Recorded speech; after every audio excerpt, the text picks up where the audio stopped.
Hello students, आज हम लोग प्रॉपर्टीज ऑफ डिटर्मिनेंट जो टॉपिक पढ़ रहे हैं इसमें प्रॉपर्टीज थर्ड के बारे में पढ़ेंगे। ठीक है, इससे पहले हम लोग दो प्रॉपर्टी पढ़ चुके हैं, प्रॉपर्टी 1 और प्रॉपर्टी 2। ठीक है, अब प्रॉपर्टी 3 देखिए क्या कह रहा है इसका। प्रॉपर्टी 3 में है कि if any two rows or columns of a determinant are identical, यदि आपका दो रो डिटर्मिनेंट का जो है यदि दो रो या दो कॉलम आइडेंटिकल हो जाएगा, आइडेंटिकल मतलब दोनों रो या दो कॉलम क्या हो जाएगा, सेम हो जाएगा, तब डिटर्मिनेंट को सॉल्व करने का जरूरत नहीं है, डायरेक्ट आप उसका आंसर क्या लिख सकते हैं, 0। क्योंकि यहाँ पे प्रॉपर्टी कह रहा है क्या कि if any two rows or columns of a determinant are identical, यदि दो रो और दो कॉलम सेम हो जाएगा तो डिटर्मिनेंट का जो वैल्यू है क्या हो जाएगा, 0 हो जाएगा। ठीक है, अब देखिए एग्जाम्पल हम यहाँ पे आपको बता दे रहे हैं। एग्जाम्पल में देख लीजिए, जैसे यहाँ पर लेट डेल इक्वल टू, यहाँ पर हो जाएगा A1 B1 C1, A1 B1 C1, A3 B3 और C3। देखिए यहाँ पे आपको दिख रहा है फर्स्ट रो और सेकेंड रो, फर्स्ट रो और सेकेंड रो क्या आइडेंटिकल है, मतलब सेम है, इसका वैल्यू 0 हो जाएगा। यहाँ पे लिखेंगे since R1 and R2 are identical, R1 and R2 are identical. ठीक है, इस तरह से सेकंड एक एग्जांपल और लिख लीजिए। ठीक है, लेट डेल इक्वल टू 1 2 3 5 7 9 1 2 3। देखिए इसको सॉल्व करने का कोई जरूरत नहीं है, डायरेक्ट इसका आंसर क्या लिख देंगे आप, 0, क्योंकि यहाँ पे आपको दिख रहा है R1 और R3 क्या है, सेम है ना, तो जब सेम होगा तो आइडेंटिकल हो गया तो इसका वैल्यू कितना हो जाएगा, 0। यहाँ पे लिख देंगे since R1 and R3 are identical, R1 and R3 are identical। ठीक है, जब डिटर्मिनेंट का दो रो या दो कॉलम सेम हो जाएगा तो डिटर्मिनेंट का वैल्यू 0 हो जाएगा। तो प्रॉपर्टी 3 देख लिया आप लोग, अब प्रॉपर्टी 4 देख लीजिए, पहले इसको आप लोग नोट कर लीजिए। ठीक है, तो हम प्रॉपर्टी 4 बता दे रहे हैं। इफ एनी देख लीजिए प्रॉपर्टी 4 में,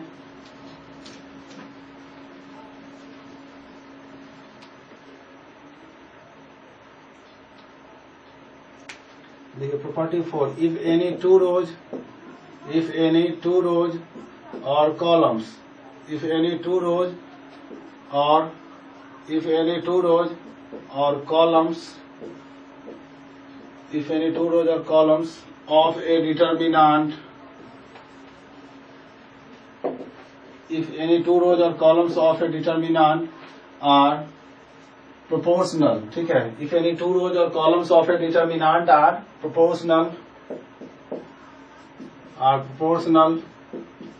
if any two rows or columns of a determinant are proportional, then the value of determinant is 0, then the value of determinant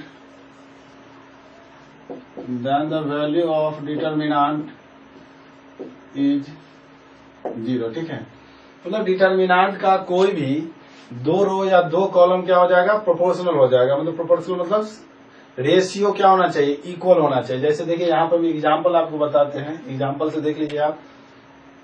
example में लेट डेल इक्वल टू, यहाँ पे देखिए 1 2 3 5 4 8 2 4 और 6। देखिए प्रोपोर्शन है ना, यहाँ पर देखिए रेशियो इक्वल करिए, देखिए 1/2, यहाँ देखिए 2/4 और 3/6, ये भी कैंसिल आउट होके देखिए रेशियो इक्वल हो गया ना, R1 और R3 को।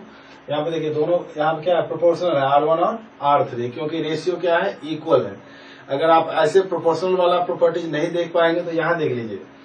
डिटर्मिनेंट में क्या होता है, एक यहाँ पे याद रखिएगा, डिटर्मिनेंट में क्या होता है, किसी अगर एक रो या एक कॉलम में कोई अगर नंबर अगर आपको कॉमन दिख रहा है तो उसको कॉमन लेके आप बाहर कर सकते हैं, लेकिन मैट्रिसेज में ऐसा नहीं होता है।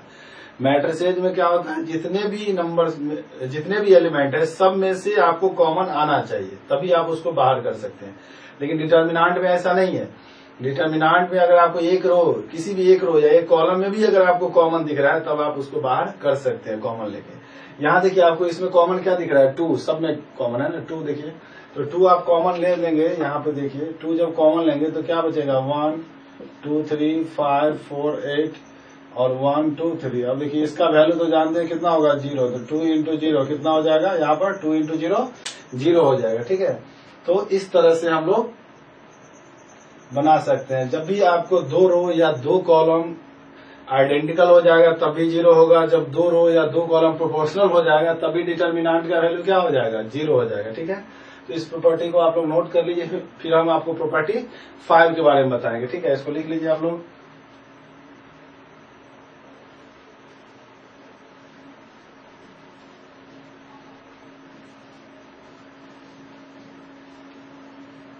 प्रॉपर्टी 5 देख लीजिए। प्रॉपर्टी 5 के बारे में, if each element of a row or column, if each element of a row or column of a determinant, if each element of a row or column of a determinant is multiplied by, if each element of a row or column of a determinant is multiplied by a constant k, is multiplied by a constant,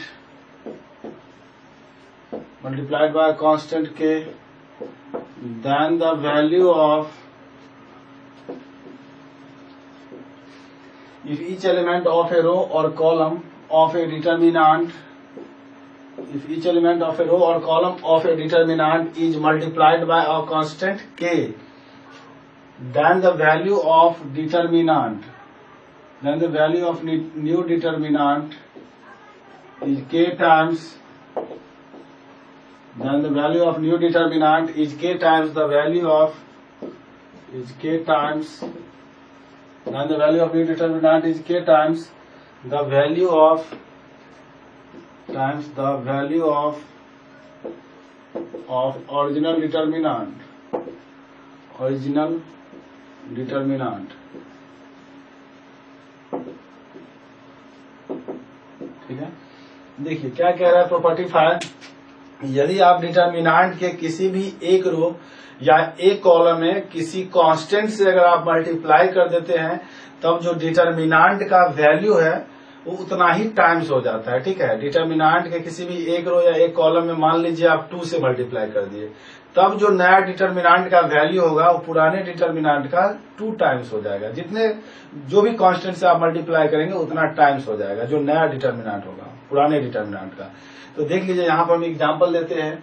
example में लिखिए let del equal to A1 B1 C1 A2 B2 C2 A3 B3 C3, del का value है and, अब देखिए del dash equal to दिया हुआ है के A1 के B1 के C1 A2 B2 C2 A3 B3 और C3। ठीक है, यानी कि डेल डैश का वैल्यू है। अब देखिए इसमें किसी एक रो में क्या कॉमन दिख रहा है आपको, या कोई पहले सबसे पहले देखिए कि फर्स्ट रो जो है इसमें कोई एक फिक्स कांस्टेंट क्या है के, जिससे मल्टीप्लाई किया हुआ है। अब देखिए जानते हैं कि डिटर्मिनेंट में किसी भी एक रो में कोई कांस्टेंट अगर यहाँ पे देखिए कॉमन दिख रहा है तो कॉमन लेके बाहर करिए। जैसे ही के यहाँ पे कॉमन लेंगे तो आपको क्या बचेगा A1 B1 C1 A2 B2 C2 A3 B3 और C3। ठीक है, और जानते हैं किसका वैल्यू है डेल का, तो यहाँ पे लिखेंगे के इंटू डेल। इससे क्या पता चला कि डेल डैश जो है के इंटू डेल के बराबर है। ठीक है, मतलब नया डिटर्मिनेंट का जो वैल्यू है वो पुराने डिटर्मिनेंट से कितना टाइम्स है के टाइम्स। ठीक है, तो इस तरह से हम लोग देख सकते हैं। क्या याद रखना है कि डिटर्मिनेंट के किसी भी एक रो या एक कॉलम में कोई कांस्टेंट से अगर आप मल्टीप्लाई करते हैं तब जो नया डिटर्मिनेंट का वैल्यू होगा वो पुराने डिटर्मिनेंट का के से मल्टीप्लाई करते हैं तो के टाइम्स हो जाएगा, 2 से मल्टीप्लाई करते हैं तो 2 टाइम्स हो जाएगा, 3 से मल्टीप्लाई करेंगे तो 3 टाइम्स हो जाएगा। ठीक है, इस तरह से। तो इस प्रॉपर्टी को भी आप लोग नोट कर लीजिए। जितना भी आप क्वेश्चन बनाएंगे प्रॉपर्टीज आपका यूज होगा। ठीक है, उसमें इसलिए प्रॉपर्टी को बढ़िया से देख लीजिए, आप लोग याद भी रख लीजिएगा प्रॉपर्टीज को, इसको नोट कर लीजिए। फिर हम 6 नंबर प्रॉपर्टी बताते हैं।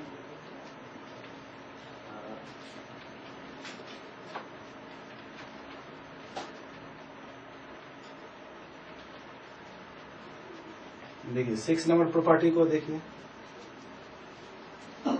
इफ ईच एलिमेंट, यहाँ देखिए 6 नंबर प्रॉपर्टी, देखिए 6 नंबर प्रॉपर्टी को लिख लीजिए। 6 नंबर लिखिए, if each element of a row और column, if each element of a row और column, if each element of a row or column of a determinant, if each element of a row or column of a determinant is expressed as a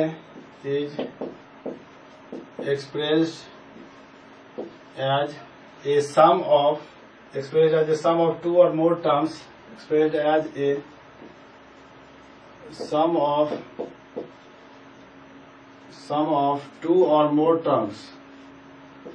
two or more terms, expressed as a sum of two or more terms,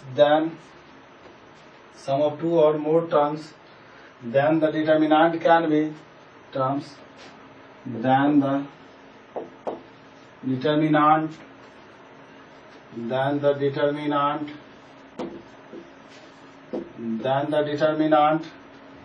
can be expressed as,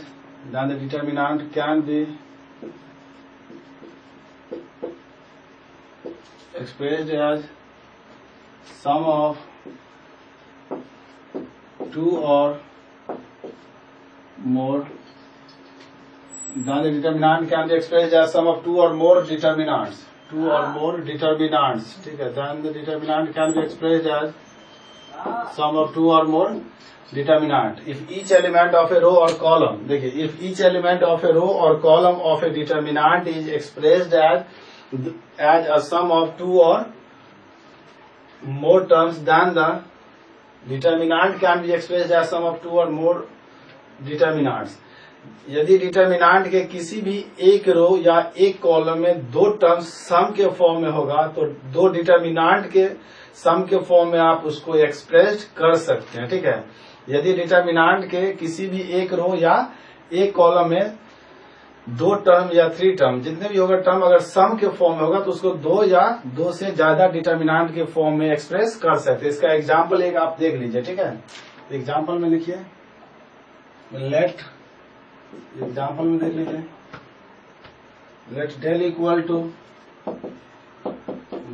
to A1 plus alpha B1 plus beta C1 plus gamma, ठीक है। A1 plus alpha B1 plus beta C1 plus gamma, फिर A2 B2 C2, फिर A3 B